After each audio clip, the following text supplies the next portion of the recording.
Vamos a enlazarnos hasta Chalco, Estado de México, en donde el presidente está de gira de trabajo. Lo escuchamos.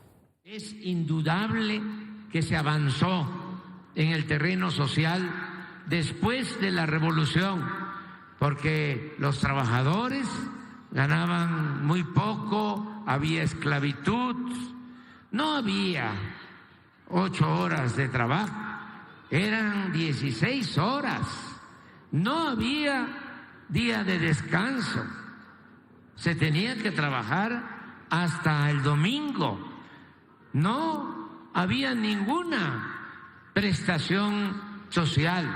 En el campo lo mismo, peones acasillados que si cometían una falta los castigaban con latigazos y había una situación de mucha injusticia. Todo esto cambió porque triunfa la revolución, se entregan las tierras a los campesinos que se les habían quitado, las tierras que poseían desde la época prehispánica y que poco a poco se las fueron invadiendo las haciendas. Con la revolución se restituyen las tierras comunales de los pueblos, se constituyen los ejidos.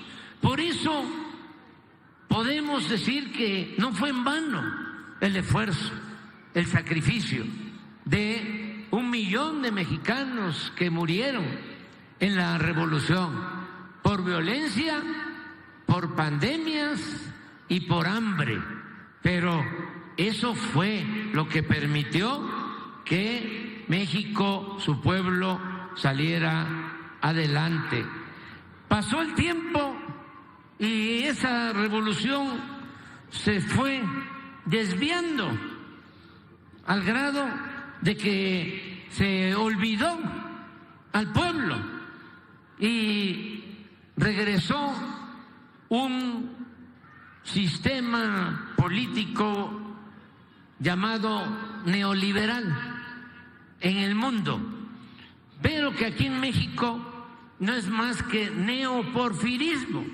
Fue como el regreso al porfiriato, cuando los extranjeros tenían todos los bienes, los extranjeros tenían el petróleo, tenían los ferrocarriles, tenían las minas, tenían las tierras, y el pueblo, como ya lo expresé, vivía sin libertades, sin justicia, sin democracia. Entonces, eso en los últimos tiempos volvió a resurgir y había nada más una democracia de pantalla, de fachada, porque realmente el gobierno estaba al servicio de una minoría.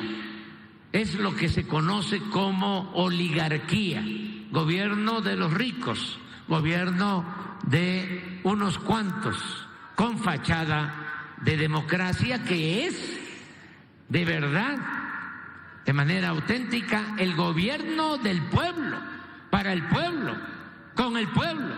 Eso no existía.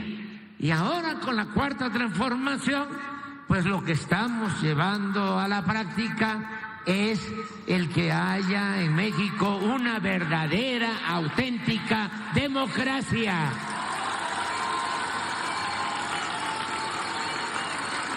Y algo que les comparto, que ha sido muy importante, el acabar con la corrupción. Ese era el principal problema de México. Increíble, porque no se hablaba de la corrupción, no se estudiaba en las universidades el fenómeno de la corrupción de México, ni los intelectuales hablaban de este tema, mucho menos los políticos. Si ustedes revisan los discursos de los políticos de los últimos 30, 40 años, antes de 2018 no se hablaba de la corrupción, no estaba en la agenda el problema grave de la corrupción. Y nosotros siempre dijimos, el principal problema de México es la corrupción. Por la corrupción no avanzamos.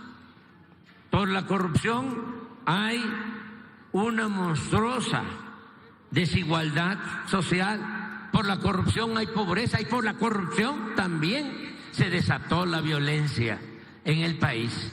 De modo que vamos a desterrar la corrupción de México. Y eso es lo que hemos venido haciendo. Y esa fórmula nos ha dado resultado. Porque... Bien, ahí están las palabras del presidente Andrés Manuel López Obrador en esta gira de trabajo por el Estado de México, hablando de los programas del bienestar y otros temas. Más adelante les tendremos más detalles.